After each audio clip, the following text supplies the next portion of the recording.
한 주일 동안 잘 지내셨습니까?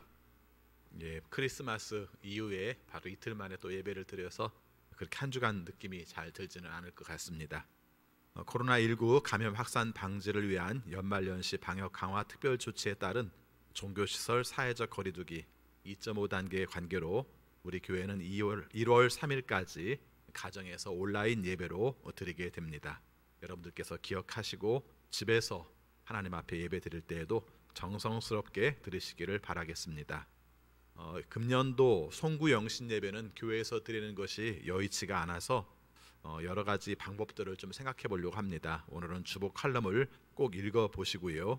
거기에 있는 내용들 중에서 송년 예배를 가정에서 드리도록 수요일 날쯤 해서 우리 이성진 목사님께서 자료를 올려놓도록 하려고 합니다. 그래서 송년 예배의 순서지를 보면서 가족들이 함께 예배 드리면 좋을 것 같고요. 또 올해 내게 주시는 말씀도 금년에 송구영신 예배에서 드릴 수 있는 것이 아니라 금년에는 하나의 말씀을 정했습니다. 그래서 우리에게 주시는 말씀 이렇게 생각을 해서 여러분들이 보시면 되고, 내용들은 여러 가지 방법들로 보내겠습니다만은 교회 현관에도 출력을 해 놓도록 하겠습니다. 그래서 여러분들께서 30일 이후에 수요일 날 이후에 필요하신 분들은 가지고 가시면 되겠습니다.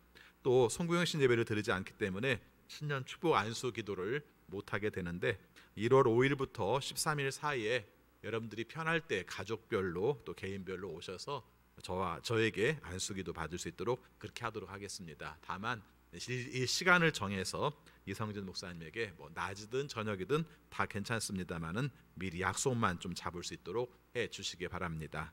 그리고 함께 모이지 못해서 신년 감사헌금 봉투를 바로 내지를 못하게 되고요. 또 그러면서 여러분들이 신년 기도 제목을 내지 못하게 되는데, 신년 기도 제목은 먼저 우리 이성진 저한테 제 카톡으로 개인적으로 여러분들께서 보내주시면 여러분들을 위한 일련의 기도 제목으로 알고 함께 기도하도록 하겠습니다. 그리고 2021년도 강단 화분 커피 대접 화장실 청소 신청 우리가 이성진 목사님께 카톡을 해주시고요.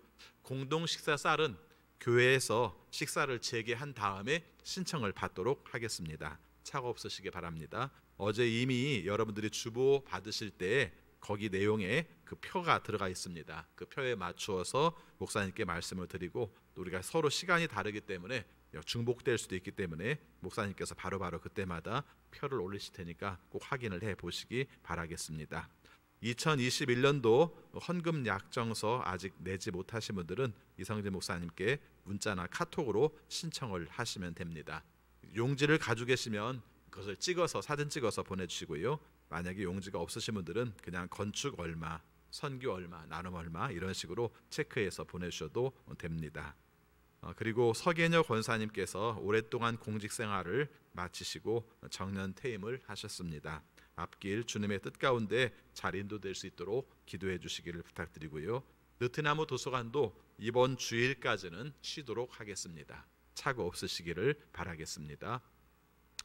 우리 가정에서 예배드리지만 우리 함께 인사하겠습니다. 주님의 이름으로 사랑합니다.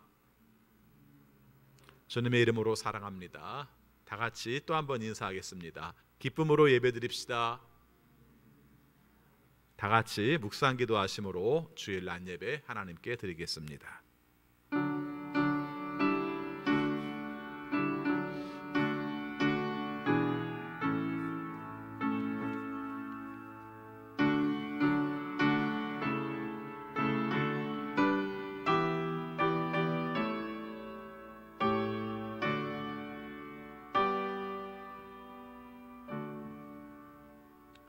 시와 찬미와 신령한 노래로 서로 화답하며 여러분의 가슴으로 주님께 노래하며 찬송하십시오. 모든 일에 언제나 우리 주 예수 그리스도의 이름으로 하나님 아버지께 감사를 드리십시오. 여러분은 그리스도를 두려워하는 마음으로 서로 순종하십시오. 아멘. 아버지 하나님, 저희들을 사랑하셔서 오늘 거룩한 주일 함께 모여 예배하게 하심을 진심으로 감사드립니다. 비록 교회에서 드리지 못하지만 가정에서 하나님께 예배 드릴 때 성령 충만하게 하시고 하나님의 임재하심을 경험하며 하나님께 영광 돌릴 수 있는 우리 모두가 되게 하여 주옵소서. 주님이 원하시는 뜻대로 살려고 하였지만 살아온 시간들을 돌아보면 하나님 앞에서 온전하지 못하였음을 주 앞에 고백합니다. 우리의 죄를 용서하여 주시고 주님이 원하시는 새 마음을 부어주셔서 하나님이 원하시는 온전한 예배 드릴 수 있도록 인도하여 주옵소서. 예수 그리스도 이름으로 기원하옵나이다. 아멘. 다 같이 일어나셔서 경배 찬송 8장 하나님은 우리의 피난처가 계속 이어서 부르시겠습니다.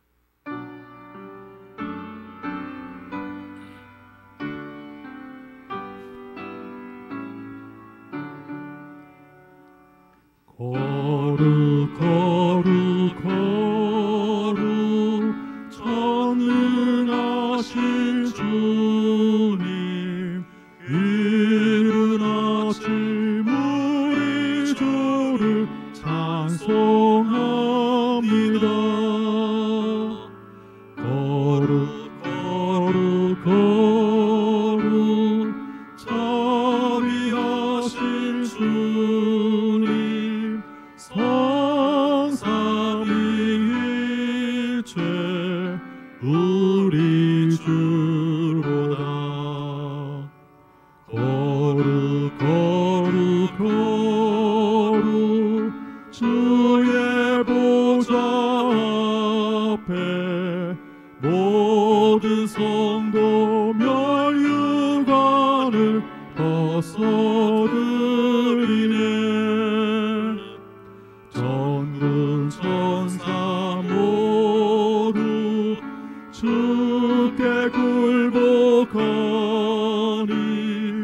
영원히 위에 계신 주로다. 거룩 거룩 거룩 주의 빛난 영광, 모든 죄인 묻어두어 볼 수 없도다. 거룩하신 이가 주님밖에 없네. 온전히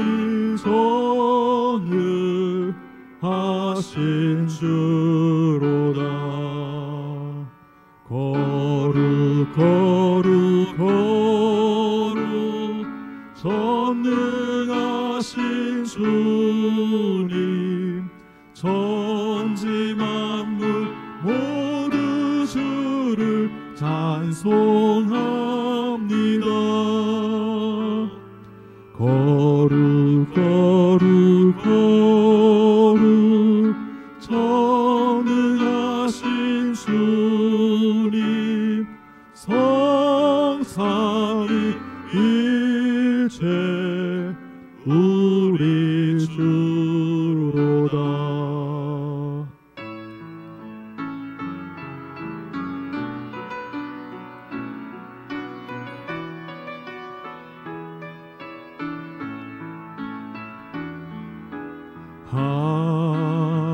하나님은 우리의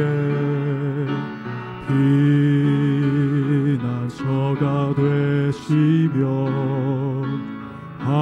환난 중에 우리의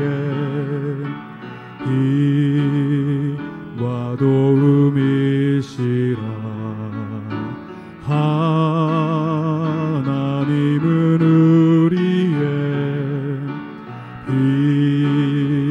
피난처가 되시며 환난 중에 우리의 힘과 도움이시라.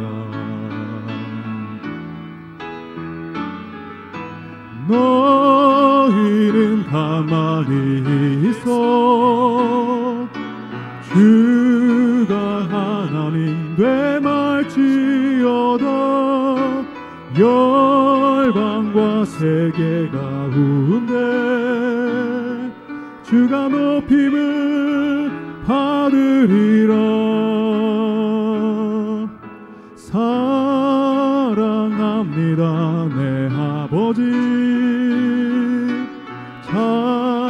찬양합니다 내 온 맘 다하여 선포합니다.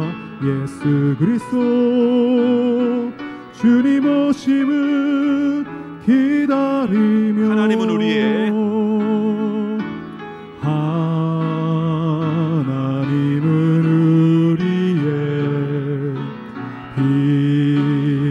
피난처가 되시며 환난 중에 우리의 힘과 도움이시라. 하나님은 우리의 피난처가 되시며 환난 중에 우리의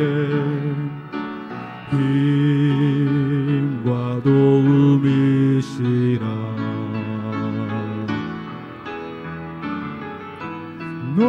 너희는 가만히 있어 주가 하나님 되말지어다. 열방과 세계 가운데 주가 높임을 받으리라. 사랑합니다 내 아버지, 찬양합니다 내 온 맘 다하여 선포합니다. 예수 그리스도 주님 오심을 기다리며. 아멘. 사도신경으로 우리의 신앙을 고백하겠습니다. 나는 전능하신 아버지 하나님 천지의 창조주를 믿습니다. 나는 그의 유일하신 아들 우리 주 예수 그리스도를 믿습니다. 그는 성령으로 잉태되어 동정녀 마리아에게서 나시고 본디오 빌라도에게 고난을 받아 십자가에 못 박혀 죽으시고 장사된 지 사흘 만에 가운데에서 다시 살아나셨으며 하늘에 오르시어 전능하신 아버지 하나님 우편에 앉아 계시다가 거기로부터 살아있는 자와 죽은 자를 심판하러 오십니다. 나는 성령을 믿으며 거룩한 공교회와 성도의 교제와 죄를 용서받는 것과 몸의 부활과 영생을 믿습니다. 아멘. 자리에 앉으시기 바랍니다. 이 시간 함께 기도하실 때 김한수 장로님 기도 인도하시겠습니다.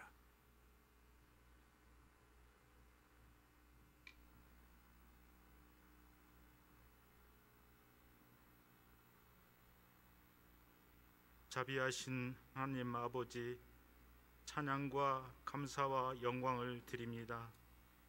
오늘 우리에게 거룩한 주일을 허락하셔서 주님의 보좌 앞에 나오게 하시니 감사드립니다. 영과 진리로 감사하고 찬양의 예배를 드리게 하옵소서. 자비로우신 하나님, 2020년 우리의 삶을 돌아볼 때 주님 앞에 너무나 부끄러운 모습뿐임을 고백합니다. 하나님 보시기에 온전치 못한 죄악된 모든 순간들을 이 시간 주님 앞에 내어놓고 회개하오니 우리를 긍휼히 여기시어 오직 우리 주 예수 그리스도의 보혈로서 용서하여 주옵소서. 하나님 아버지, 확산된 코로나19로 인하여 많은 사람들이 어려움을 겪고 있습니다. 코로나19 바이러스를 멈추어 주옵소서. 코로나19 극복을 위해 헌신하시는 방역당국과 의료진들과 자원봉사자들 모든 분들께 지치지 않게 주님 위로하여 주옵소서. 하나님 아버지, 특별히 우리 교회를 위해 기도드립니다. 주님의 피 묻은 십자가를 언제나 사랑하고 자랑하게 하시고 주님의 사랑을 기억하며 다른 이들의 가슴에도 주님의 사랑을 심을 수 있도록 복 주옵소서.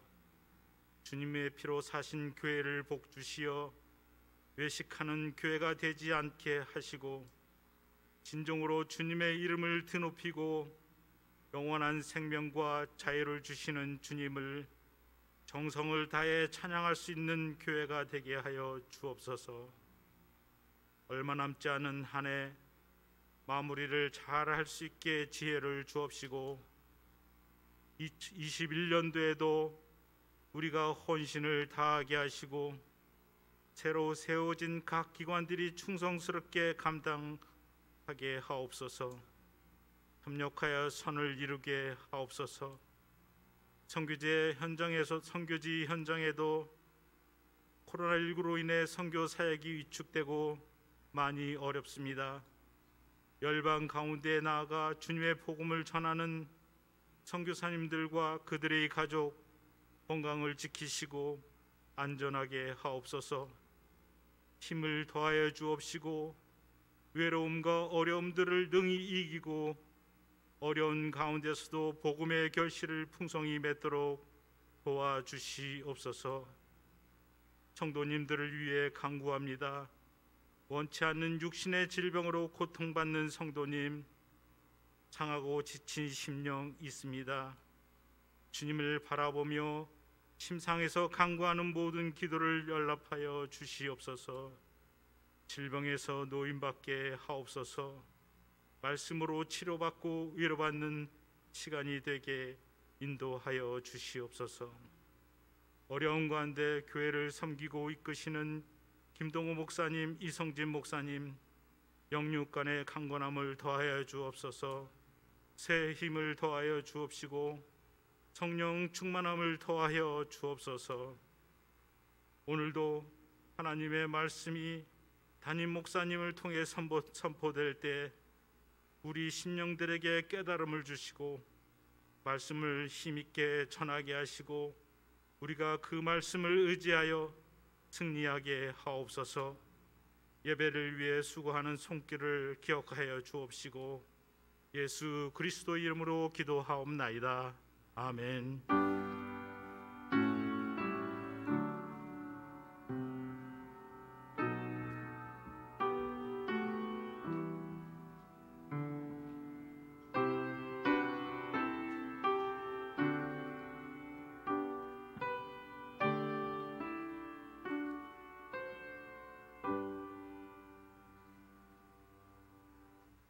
하나님 말씀 신약성경 누가복음 2장 20절부터 35절까지 봉독하겠습니다. 누가복음 2장 20절입니다.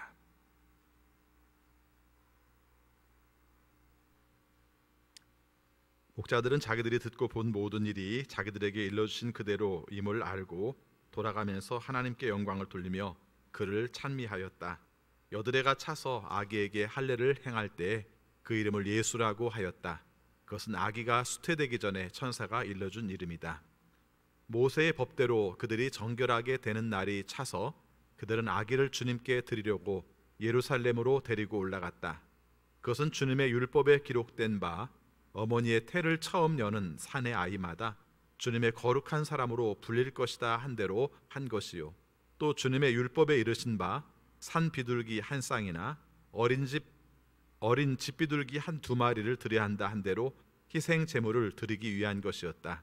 그런데 마침 예루살렘에 시몬이라는 사람이 있었는데 그 사람은 의롭고 경건한 사람이므로 이스라엘이 받을 위로를 기다리고 있었고 또 성령이 그에게 임하여 계셨다. 그는 주님께서 세우신 그리스도를 보기 전에는 죽지 아니할 것이라는 성령의 지시를 받은 사람이었다.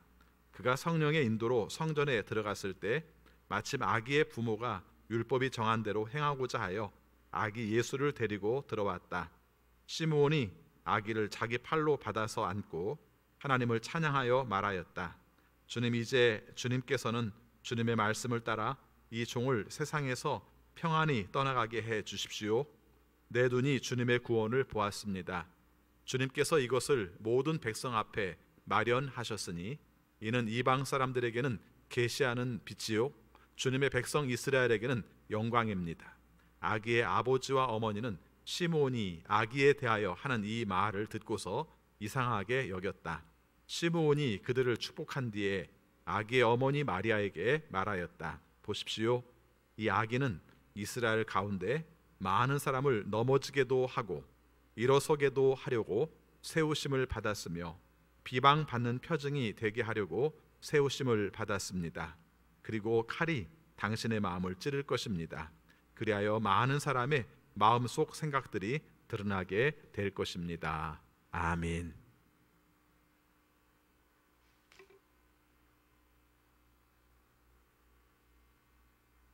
내게 허락하신 시련을 통해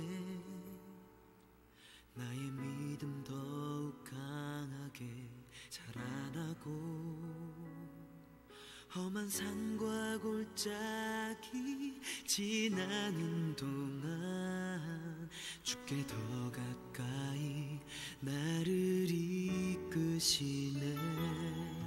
내가 겪는 시험이 어렵고 힘겨워도 내 주님보다 크지 않네. 내 앞에 바다가 갈라지지 않으면 주가 나로 바다 위 걷게 하리. 나는 믿네. 주의 능력으로 내 삶 새롭게 되리. 나는 믿네. 주의 능력으로 담대히 나가리라. 주와 함께 싸워 승리하리라. 날마다 믿음으로 나 살아가리.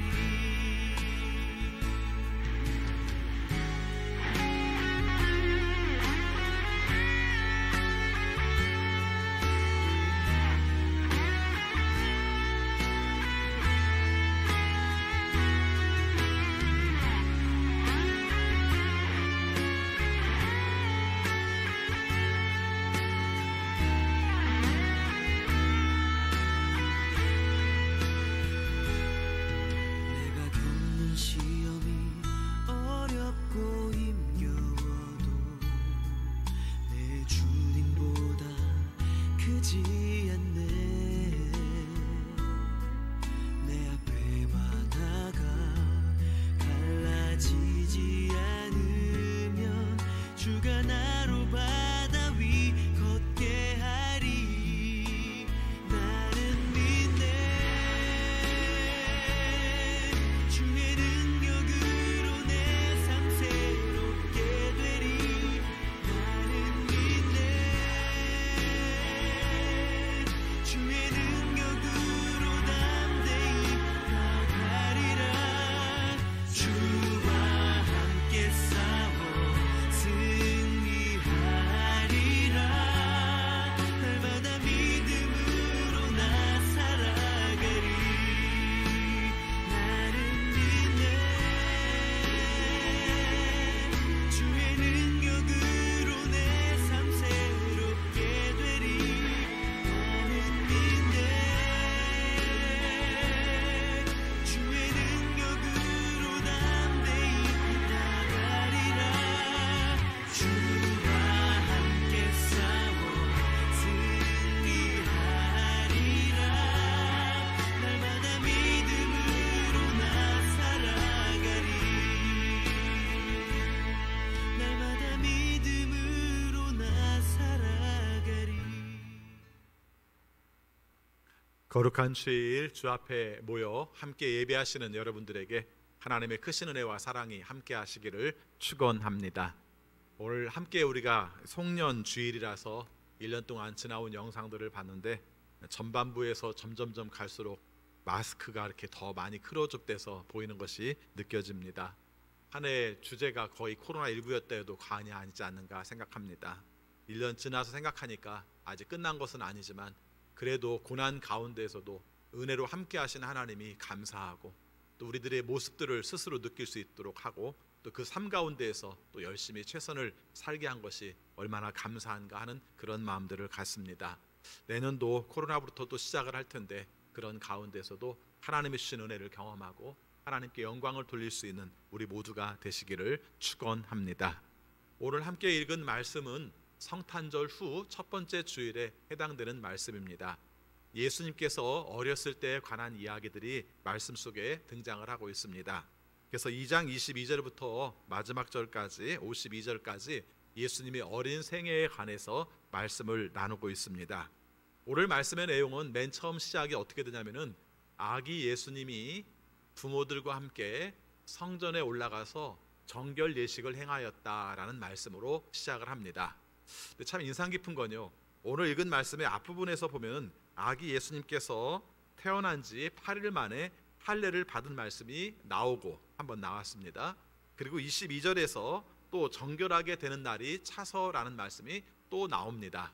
제가 이 부분을 유심히 보면서 느낀 내용 중에 하나가 성전에 가서 예배하는 내용, 그리고 하나님의 율법을 지키는 내용들을 누가복음에서는 굉장히 많이 강조를 하고 있더라고요. 자, 생각해 보시면 그렇지 않습니까? 하나님의 아들이 오셔서 이 땅에 율법에 매여 있는 사람들을 자유케 하신 내용도 분명히 있습니다. 그리고 하나님의 아들로 오셔서 사실은 율법보다 초월하는 역할들을 감당하시는 분이 바로 예수님이십니다. 그런데 성경은 놀랍게도 예수님이 율법에 매여 있는 모습, 율법을 지키는 모습들을 굉장히 많이 강조를 해요.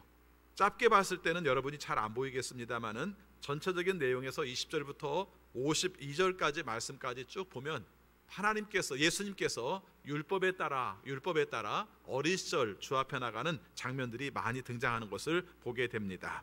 잠깐 살펴볼까요? 22절 말씀에서도 모세의 법대로 이런 말씀이 나오죠. 또 23절 말씀에서도 그것은 주님의 율법에 기록된 대로 이렇게 말씀을 합니다. 또 24절에서도 또 주님의 율법에 이르신 바 이렇게 말씀을 하고 있고요. 또 27절 말씀에 볼 때에도 부모가 율법이 정한 대로 행하고자 하여 이런 말씀이 나옵니다. 또 39절 말씀에 보니까 아기의 부모는 주님의 율례에 규정된 모든 일을 마친 뒤에 이렇게 말씀을 하고 있습니다. 자, 그리고 12살 절기 되는 내용 42절에 보면은 그들은 절기 관습을 따라 유월절을 지키러 예루살렘에 올라갔다 이런 말씀을 합니다. 왜 제가 오늘 이 말씀을 먼저 드렸냐면요, 예수님의 유년 시절, 어린 시절에 관한 이야기 속에서 율법을 따른다는 말씀이 7번이 등장을 하고 있습니다. 짧은 본문 안에 율법을 지킨다는 내용들을 강조하고 있습니다. 율법을 지킨다는 게 그렇게 중요할까? 더군다나 어린 시절의 이야기 속에서 율법을 지킨다는 것이 이렇게 강조할 만한 일일까? 그분이 바로 하나님의 아들인데 이런 생각들을 해보게 되는 것이죠. 그래서 8일 만에 할례를 드리는 것도, 또 산모의 정결례, 오늘 읽은 말씀은 엄격히 말하면 자녀를 낳은 다음에 여자는 40일 동안 부정한데 40일이 되는 날 하나님 앞에 나아가 정결하게 하는 예식을 함으로 말미암아 정결하게 된다라는 그 의식의 내용이거든요. 그래서 그런 내용으로 본다면은 관습을 따르는 내용들이 굉장히 많이 강조되는 것을 보게 됩니다. 자, 오늘 말씀에서 주 강조점은 아닐지 모르지만 저는 이 말씀에서 좀 중요한 부분들을 살폈습니다. 여러분 생각해 보면 법이라는 게 우리에게 구속하는 게 많아요. 우리의 삶을 굉장히 불편하게 하는 것도 많습니다. 또 어떤 경우는 우리가 법을 초월해서 하나님이 원하시는 뜻을 이룬다고 생각하면 법 자체에 매일 필요가 없다고 생각할 수도 있습니다. 그런데 오늘 말씀에서 이렇게 우리에게 강조를 하고 있습니다. 법에 매이면 초월하기는 힘들어요. 그런데 또 한 가지는 법을 부정하면 법을 초월할 수도 없다는 겁니다. 자, 여러분 우리가 지금 살고 있는 세상 속에서의 정황 속에 이 말씀은 굉장히 중요한 의미를 가지고 있어요. 법 자체가 문제점들이 있고 법 자체가 불완전하다 할지라도 법 자체를 파괴시켜버리고 어떤 역할들을 감당하는 것은 바람직하지가 않다는 것이죠. 그래서 우리의 삶 속에서도 초월하기 위해서는 먼저 그것을 지키는 것이 필요합니다. 지키는 가운데 초월한 게 필요한 것이지 지키지 않은 가운데서는 초월도 나올 수가 없다는 것입니다. 여러분 보통 대가들이 어떤 역할들을 감당할 때 가장 중요하게 여기는 것이 뭐냐면은 굉장히 놀라운 능력들이 갑자기 팍 튀어나오는 것이 아니라 기본에 충실하는 말들을 참 많이 해요. 그렇죠? 예를 들면 어떤 우리가 돌을 닦는 이야기들을 할 때에도 맨 처음 하면 나오는 내용들이 그럽니다.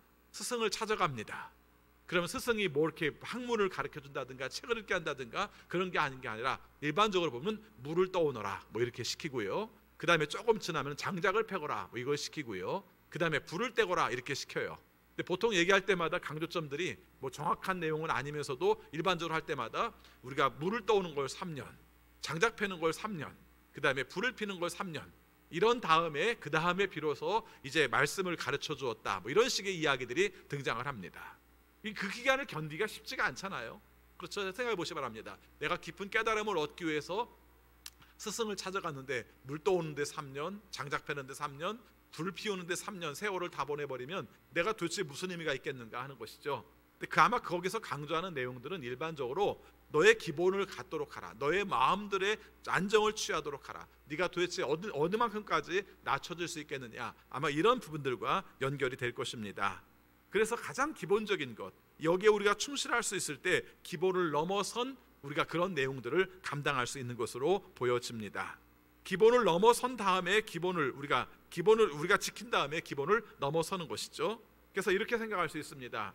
깨어지지 않은 껍질은 죽음의 껍데기일 뿐입니다. 거기에서 그냥 머물러 있으면은 그건 죽은 껍데기예요. 근데 껍질을 함부로 깨트려 버리면은 어떻게 됩니까? 그 생명은 쏟아질 수도 있다는 것입니다. 오늘 짤막한 부분이지만 제가 깨달은 바 여러분들에게 말씀을 드리고 싶은 건, 율법을 완성하고 율법을 초월하기 위해서 오신 예수님은 율법을 잘 지키는 모습으로 먼저 강조를 하고 있다는 것입니다. 그래서 묵묵하게 우리가 율법의 과정들을 충실하게 지키고 그런 다음에 그것을 뛰어넘어서 우리가 유대인들에게, 그리고 더 나아가서는 모든 민족들에게 하나님의 복음을 증거하는 역할을 감당하시는 내용으로 말씀하고 있습니다. 오늘 우리의 삶 가운데서도 지키는 것을 먼저 소중하게 여깁시다. 그리고 그런 다음에 그 이상의 것을 생각해야 되는 것이죠. 율법 자체에만 매여서는 안 돼요. 율법을 지키는데 지킴 가운데서 그 이상의 역할들을 감당할 것이 무엇인가를 바라보는 마음들을 가져야 될 것입니다. 오늘 두 번째 묵상한 내용은 시몬이라는 사람에 관한 내용입니다. 이 시몬이라는 사람에 관한 내용들이 인상적이에요. 한마디로 말하면 기다리는 사람의 상징으로 등장을 하고 있습니다. 여러분, 예수님께서 오실 때에 예수님을 맞이한 사람들에 관한 이야기들이 많이 등장을 하고 있습니다. 지난 성탄절에도 말씀을 드렸습니다마는 목자들도, 그 다음에 동방박사들도 아기 예수님을 맞이했어요. 그리고 실제 맞이해야 될 사람들이 맞이하지 않은 이야기도 했습니다. 그래서 우리가 예를 들면은 헤롯이라든가 아니면은 대제사장이라든가 서기관이라든가, 사실은 실제적으로 기다려야 될 사람들이 예수님을 기다리지 않은 이야기를 많이 했습니다. 성경은 기다림에 대해서 많이 강조를 해요. 소망에 대해서 많이 강조를 해요. 그래서 예수님이 오시기를 기다리는 부분들을 굉장히 강조해서 말씀을 많이 하고 있는데, 예수님 탄생 이후에 예수님을 만나고 싶어 했던 사람의 이야기가 등장을 하고 있습니다. 그 사람이 시몬이에요. 이 시몬이라는 사람은 연세 많으신 분이에요. 그리고 이 시몬이라는 분에 대해서 성경에 쓰여진 내용들을 보면 이 사람에 대해서 이렇게 말하고 있습니다. 25절 말씀 같이 보겠습니다. 그런데 마침 예루살렘에 시몬이라는 사람이 있었는데 그 사람은 의롭고 경건한 사람이므로, 그 다음에 이스라엘이 받을 위로를 기다리고 있었고 또 성령이 그에게 임하여 계셨다, 이렇게 말씀을 합니다. 저는 성경에서 이 정도 칭찬을 듣는 사람이 많지 않은 것 같아요. 그렇죠? 여러분의 삶 가운데서 이런 칭찬을 들었으면 좋겠어요. 여러분은 의로우세요. 여러분은 경건하세요. 그리고 이스라엘의 위로를 받을 것을 기다리는 사람이에요. 그리고 성령이 임하여 계셨어요. 네 가지 정도로 말하고 있는 내용 자체가 굉장히 중요한 가치를 가지고 있는 사람입니다. 여러분, 신앙은 우리가 굉장히 훌륭하기 때문에 하나님의 은혜를 입는 건 아니에요. 근데 또 한 가지 살펴보면 하나님의 은혜를 입은 사람들 중에서는 의외로 의롭고 경건한 사람들이 많아요. 오늘 우리의 삶 속에 살펴볼 내용 중에 하나가 하나님의 기대를 가지고 사는 사람들, 하나님에 대한 소망을 가지고 사는 사람들이 살아야 될 삶의 자세들을 짤막하지만 이렇게 말씀을 하고 있습니다. 의롭다, 어긋남이 없는 겁니다. 경건하다, 하나님을 닮고 있는 거예요.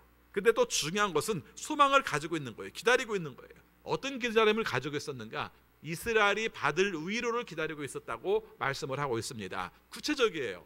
이스라엘이 받을 위로는 무엇이었을까? 바로 아기 예수님의 오심이에요. 그리고 구약 사람들은 그 내용들을 아기 예수님까지 말하지 못하기 때문에 메시아의 오심에 대해서 기다리고 있는 사람입니다. 그리고 이 내용에 대해서 그냥 개인적인 생각이 아니라 성령이 그에게 임하여 계셨다라고 표현을 하고 있는 겁니다. 의롭습니다. 경건합니다. 성령이 그와 함께 하였습니다. 그리고 그는 예수님을 기다리는 사람이었습니다 라고 표현을 하고 있습니다. 여러분, 이 세상에 살면서 우리가 존재 가치가 뭔가를 한번 살펴봤으면 좋겠어요. 내 삶 가운데 꾸준한 목표를 정하고 내 삶 가운데서 꾸준한 가치들을 살펴서 이것들을 이루기 위해서 최선을 다하는데, 정말 마지막 가장 중요한 소원이, 내 삶 가운데 가장 중요한 소원이 뭘까, 이걸 한번 살펴봤으면 좋겠어요. 시므온은 그게 바로 예수님을 만나고 싶다였어요. 그렇죠? 메시아로 오신 예수님을 만나고 싶다, 우리를 구원할 그분을 만나고 싶다, 이것이 시므온의 삶 가운데서는 가장 중요한 소망이었고요. 또 실제적으로 그 말씀에 대한 내용들을 보면은 하나님께서 약속하신 내용을 알 수 있어요. 26절 말씀 같이 보겠습니다.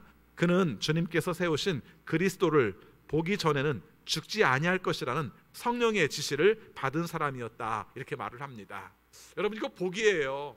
그렇죠? 내가 기대하고 소망하는 내용을 성령께서 약속을 해주셨어요. 그래, 너는 그리스도를 보고야 죽어. 그리스도를 보기 전에는 안 죽어. 너가 죽기 전에 그리스도를 분명히 볼 거야. 이 성령이 약속을 받은 사람이에요. 저 이 사람 복 받은 사람이라고 생각해요.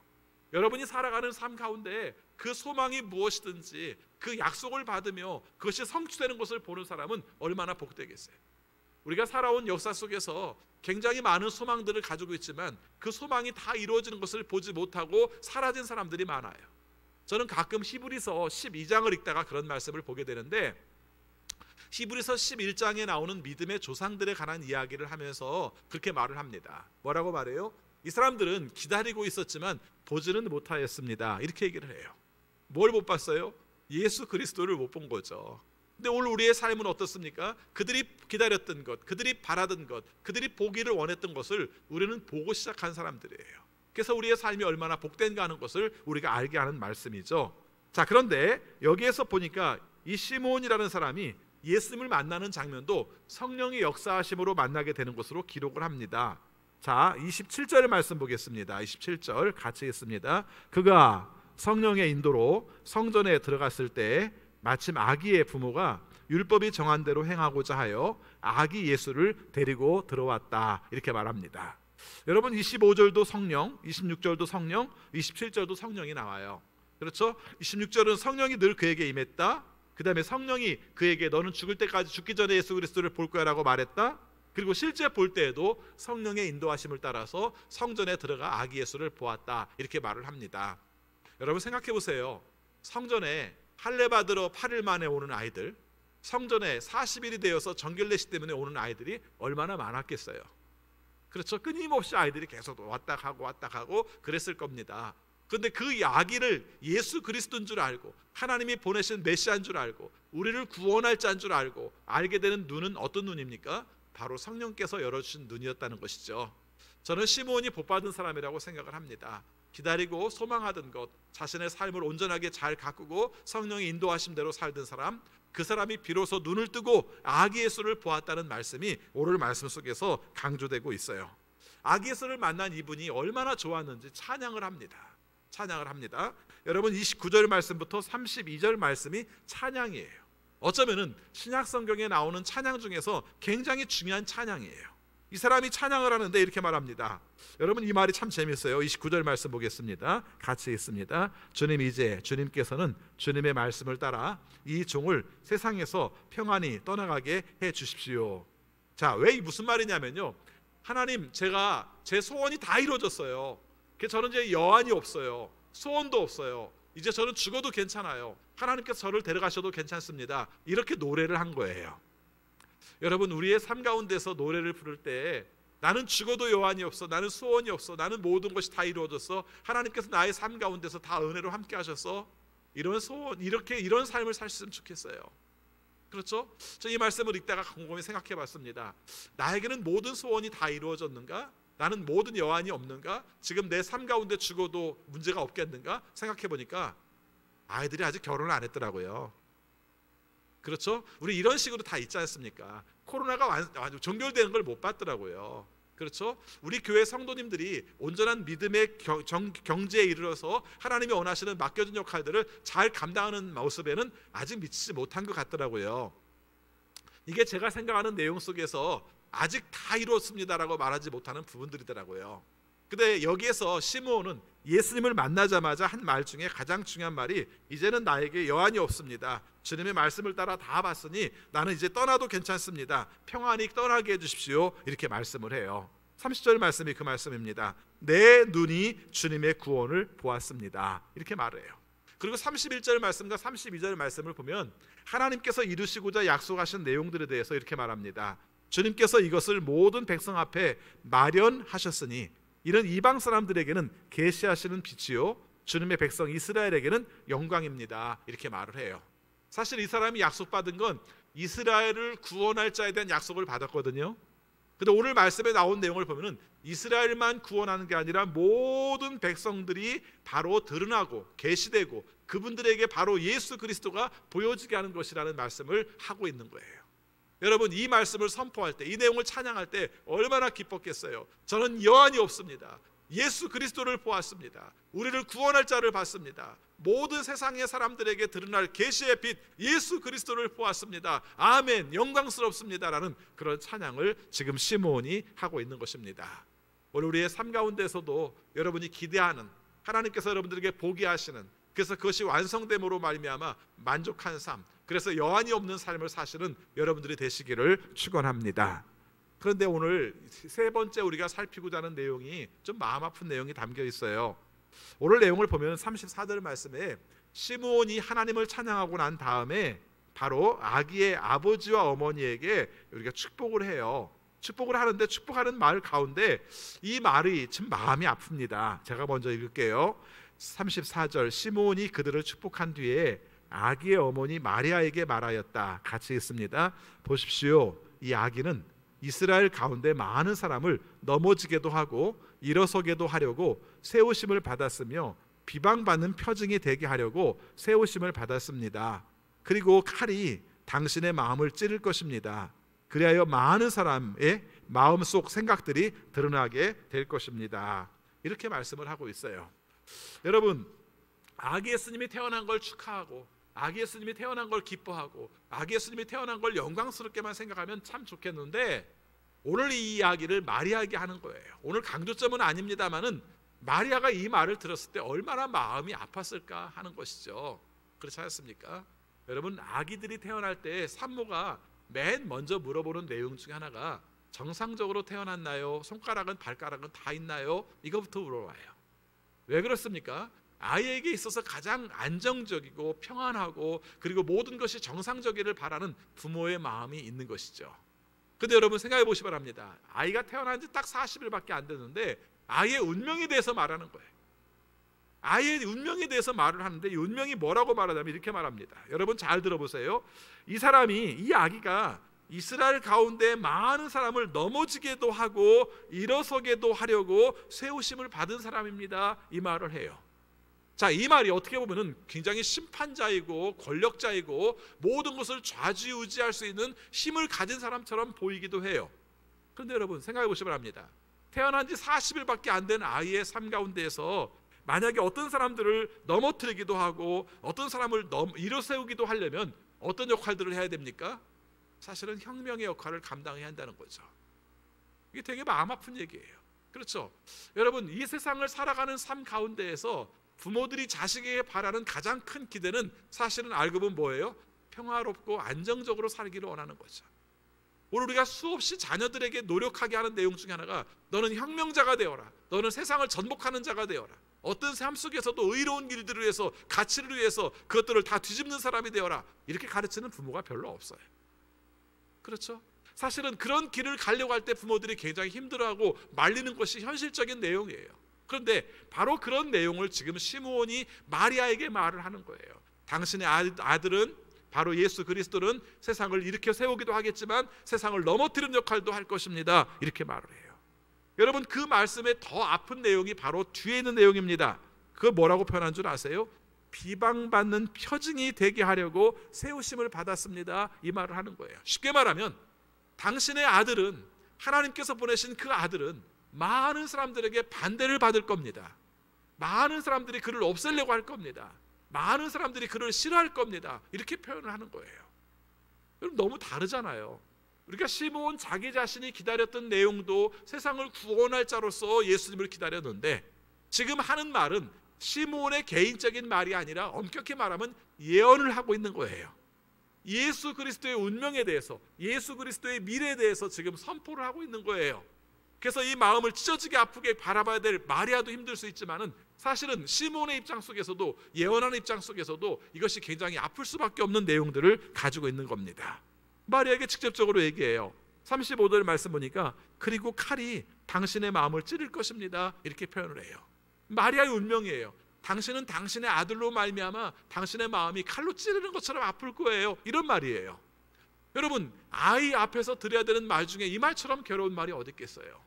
자, 그런데 오늘은 마리아의 초점을 맞추지 않으려고 하고요, 여기서 시몬이 말한 의미가 무엇인지를 살펴보려고 합니다. 여러분, 오늘 이 말씀을 읽으면서 오늘 우리의 삶 속에서 함께 살펴야 할 내용이 있어요. 왜 이 말씀을 하셨을까? 이 말씀의 의미는 뭘까 하는 겁니다. 여러분, 우리가 지금 교회력에 의한 설교를 하고 있는데요, 교회력에 의한 설교의 내용이 의할 것 같으면 오늘 구약의 본문은 출애굽기 1장과 2장이에요. 출애굽기 1장과 2장의 내용은 여러분이 아시는 것처럼 이스라엘 사람들이, 히브리 사람들이 이집트에서 노예로 살면서 너무 힘든 삶을 살아요. 고통스러운 삶을 살아요. 근데 그러면 그럴수록 이집트 사람들은 이스라엘 사람들을 굉장히 괴롭혀요. 괴롭히는 이유가 뭐냐면 하나님의 축복을 받아 번성을 많이 하니까 이 아이들을 다 죽이려는 음모들을 꾸며요. 그래서 여자아이는 살려두고 남자아이들은 다 죽이라는 그런 음모가 나와요. 그 1장 내용에 보면은 그 히브리 3파 중에 그런 명령을 받습니다. 히브리의 아이들 중에 태어나면 그 태어난 아이들 중에서 여자아이는 살려주고 남자아이들은 다 죽여라, 이런 명령을 듣게 돼요. 얼마나 찢어진 아픔이에요. 태어난 것이 죽기 위해서 태어난 것이잖아요. 이 역할들을 감당해야 되는 것이 내 사명이 돼버렸잖아요. 모든 아이들이 태어났을 때 남자아이들을 죽이는 것이 사명이 돼버렸잖아요. 얼마나 괴로운 일이에요. 부모도 괴롭고 산파도 괴롭고 민족적인 괴로움을 겪고 있는 이 현실 가운데에서 다행스럽게도 산파가 하나님을 두려워해요. 하나님을 두려워해서 둘러댑니다. 히브리 아이들은 태어나자마자 너무 건강해서 내가 가보면 이미 다 출산을 했기 때문에 내가 죽일 수가 없었습니다 라고 말을 해요. 모세의 탄생 배경 이야기를 그렇게 열어가고 있는 거예요. 모세라는 사람, 하나님께서 세우신 사람, 그래서 민족을 구원할 자로 태어난 사람의 운명이 얼마나 비참했는가를 그렇게 말을 해요. 이것이 이루어지지 않으니까 남자아이들을 태어난지 못 태어난 모두가 다 나일강에다가 버려버려라, 이런 명령이 내려져요. 그 물에 버릴 수밖에 없는 운명에 처한 모세, 근데 그 모세를 통해서 하나님께서는 역사를 이루시기 위해 파라오의 공주를 통해서 그 아이가 구원을 받게 되고 그로 말미암아 그 역사를 이루게 된 내용을 말하고 있습니다. 무슨 말입니까?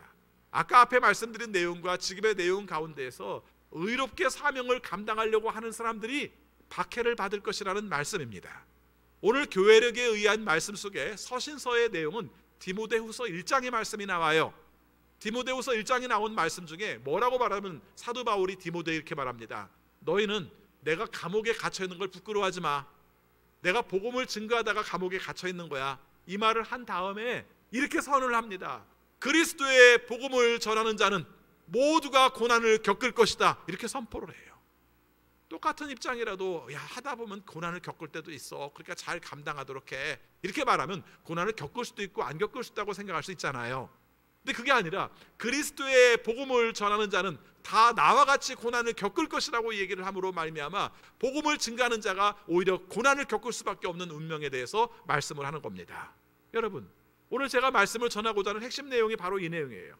그럼 왜 하나님의 복음을 전하는 예수 그리스도가 고통을 당해야 되는가?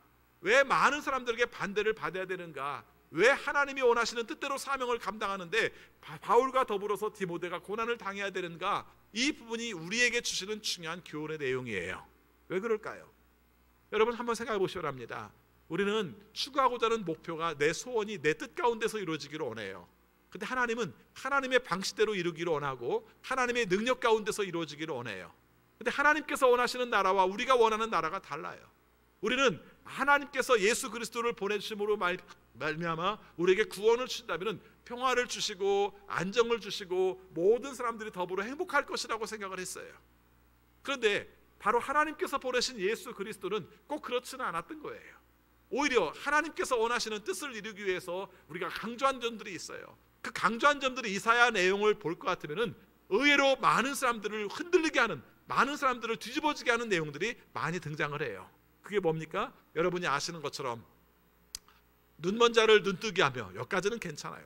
귀먹은 자를 우리가 듣게 하며, 여기까지도 괜찮아요. 그런데 뭐라고 말합니까? 가난한 자를 일으켜 세워 부자들을 부끄럽게 만들며, 이렇게 말을 합니다. 이 부분이 부딪히잖아요. 그렇죠. 오히려 하나님은 과부의 하나님이며 고아의 하나님이라는 말을 하잖아요. 이것이 그냥 내가 어느 정도 넉넉하고 내 것이 침해되지 않은 범위 내에서는 뭐 하나님 좋으신 분이니까 가난한 자와 함께 하시는구나, 소외당한 자와 함께 하시는구나 이렇게 말할지 모르지만, 가진 자의 것을 내리쳐서 우리가 못 가진 사람들에게 주게 한다는 말을 할 때는 굉장히 신경 쓰이잖아요. 저는 2020년 한국 사회에서 가장 힘든 문제가 지금 이 문제를 겪고 있는 것 같아요. 기득권을 지키는 문제. 그래서 그 기득권을 지키는 문제로 말미암아 내 것이 손해보고 내 것이 빼앗기고 내 것이 힘들다고 생각하는 것을 어렵게 생각하는 것 같아요. 세속 사회만 그럴까요? 교회는 그렇지 않을까요? 성도들은 그렇지 않을까요? 나를 건드리지는 마. 내가 해당되지 않으면 나는 괜찮아. 나를 건들지 않으면 나는 뭐든지 다 할 수 있어. 근데 나를 건드는 건 내가 싫어. 이렇게 말하는 분이 결과적으로 예수님께서 말씀하시는 많은 사람들에게 반대받는 표징이 되고, 결과적으로 예수님께서 이루시는 뜻 가운데서 어떤 사람은 넘어지고 어떤 사람은 세워지는 것이라는 것을 경험하고 있습니다.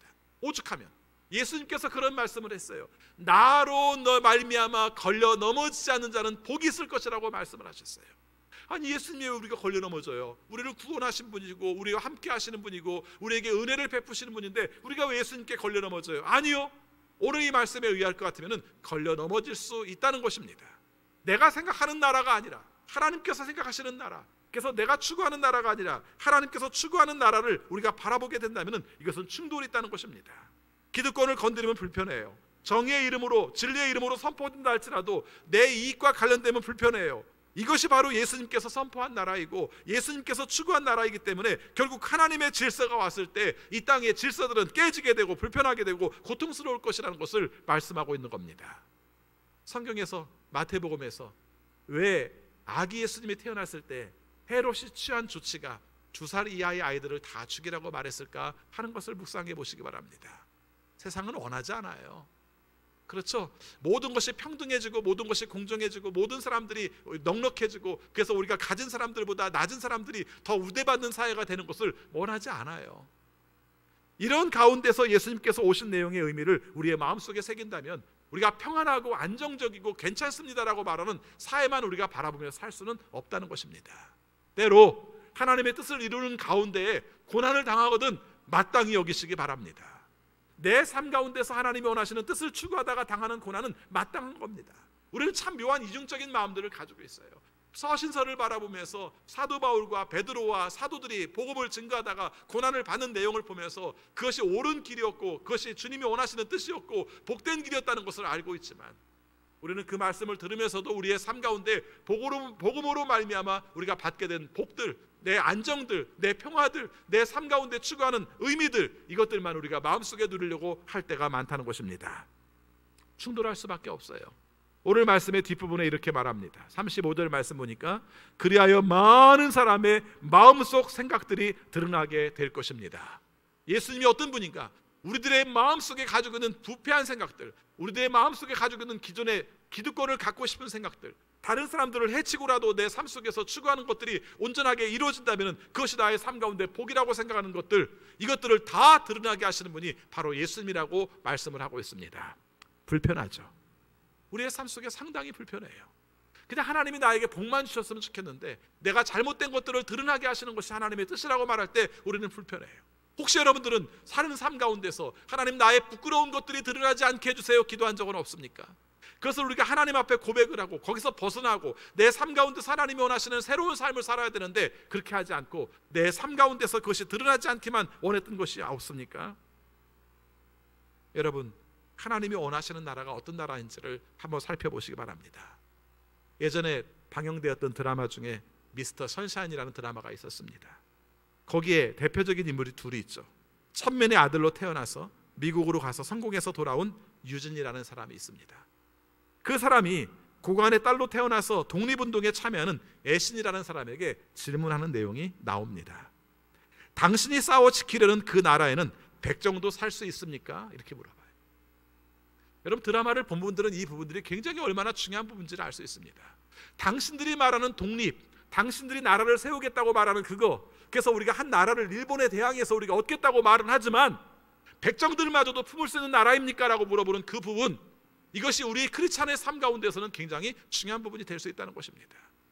내가 생각하는 하나님, 내가 생각하는 예수님이 아니라 하나님께서 세우시기 원하는 나라, 예수 그리스도께서 우리가 이루시기 원하는 나라, 이 의미가 무엇인가를 살펴보는 그 마음, 이것을 우리가 가질 수 있을 때 바로 하나님께서 원하시는 뜻을 우리가 잘 헤아리고 받아들일 수 있는 것입니다.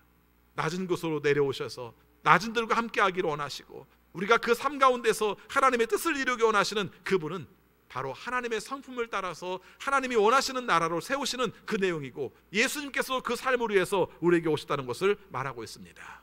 오늘 말씀의 결론을 이렇게 내립니다. 아기 예수님의 오심의 의미는 하늘 질서를 우리에게 가르쳐 주시는 거예요. 땅의 질서를 지배하는 어둠의 세력들이 바로 예수 그리스도의 십자가에 못 박혀 죽으셨다는 겁니다. 이렇게 해서 세상은 예수 그리스도께서 재림하실 때 그 악행과 불의는 멈추게 된다는 것입니다. 그래서 우리에게 이렇게 선포합니다. 땅의 질서에 편승해서 땅의 탐욕을 많이 가진 것을 자랑하지 말고, 비록 고난을 받을지라도 성령의 음성을 들으며 하나님의 뜻을 이루는 것을 기뻐하며 그로 말미암아 하나님의 뜻에 동참하는 사람이 되라고 우리에게 말씀하고 있습니다. 2020년 코로나19로 말미암아 겪는 어려움들이 컸습니다. 그러나 사실은 그것만 어려운 것이 아니라 뭔가 새로운 도전들이 우리에게 다가올 때, 우리의 삶 속에서 새로운 변화들이 다가올 때 내 것을 지키려는 것으로 말미암아 겪어야 되는 아픔들이 더 컸다는 것을 우리가 생각해 보게 됩니다. 입시 비리의 문제라든가 부동산의 문제라든가 이 문제 앞에서 우리는 어떤 생각들을 가지고 있는가, 단 한 번만은 좀 생각을 해볼 수 있고 그 마음 가운데서 우리가 크리스찬으로 산다는 것이 어떤 의미인가를 살펴볼 필요가 있을 것입니다.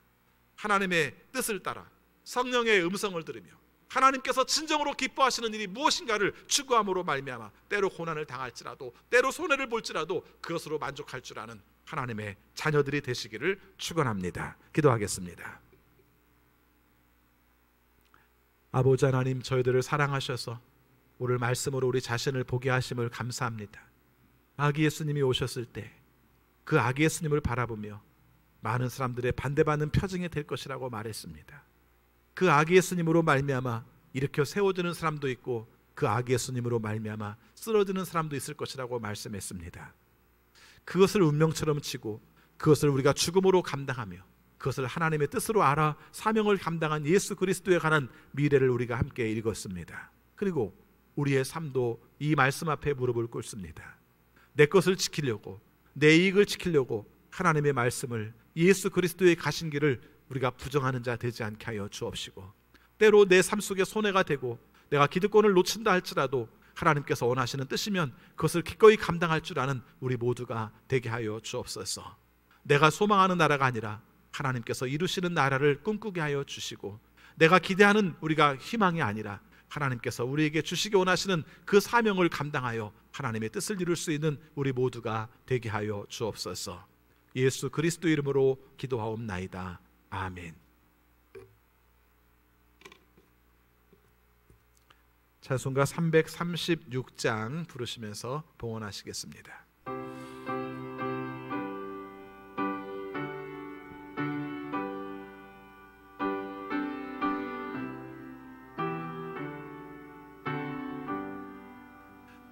환난과 핍박 중에도 성도는 신앙 지켜내. 이 신앙 생각할 때에 기쁨이 충만하도다. 성도의 신앙 따라서 죽도록 충성하겠네. 옥중에 매인 성도나 양심은 자유 얻었네. 우리도 고난 받으며 죽어도 영광 되도다. 성도의 신앙 따라서 죽도록 충성하겠네. 성도의 신앙 본받아 원수도 사랑하겠네. 인자한 언어 행실로 이 신앙 전파하겠네. 하리라.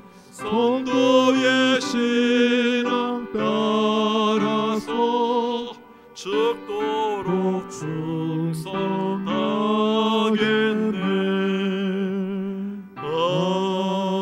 아멘.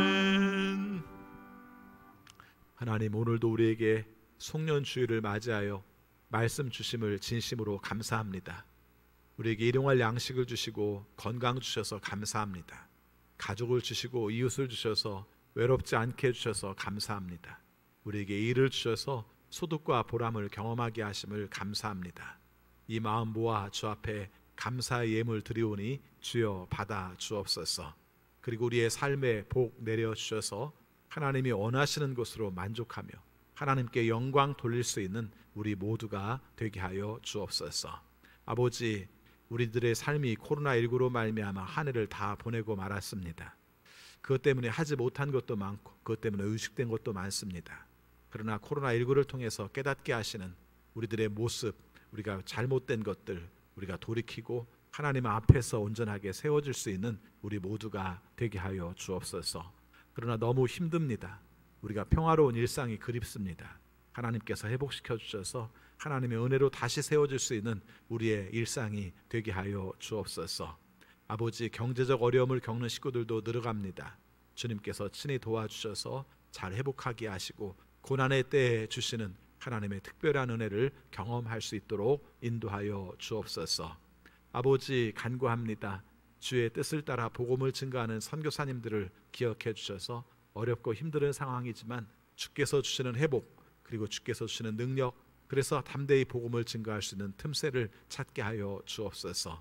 코로나 상황에서 또 질병으로 말미암아 투병하는 식구들이 있습니다.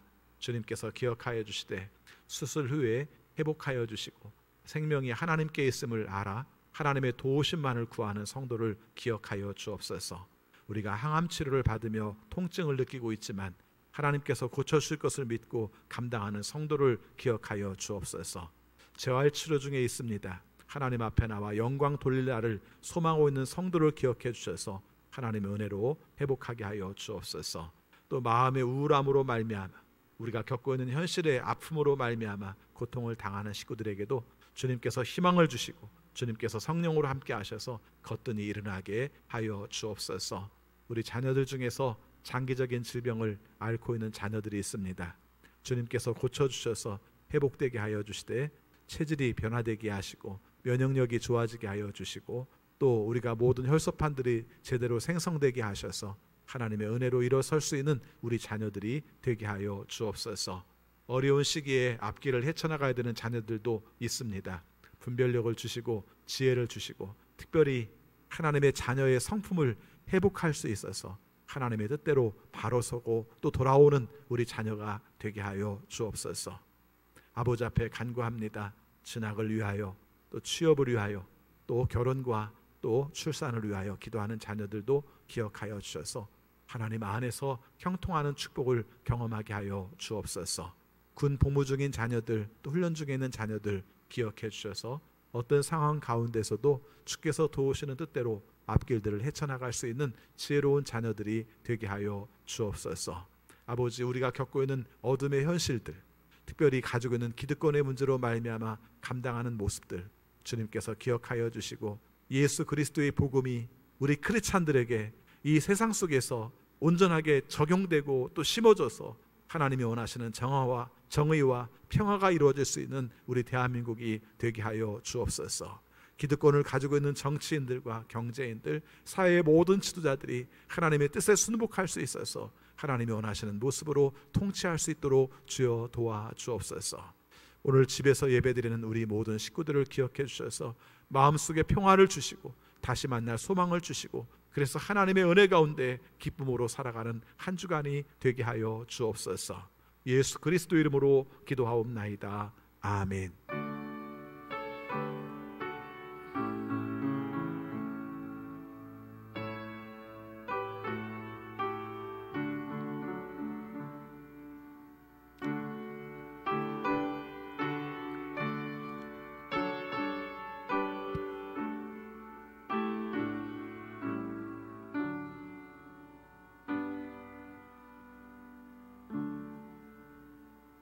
다 같이 일어나셔서 결단의 찬양 부르시겠습니다.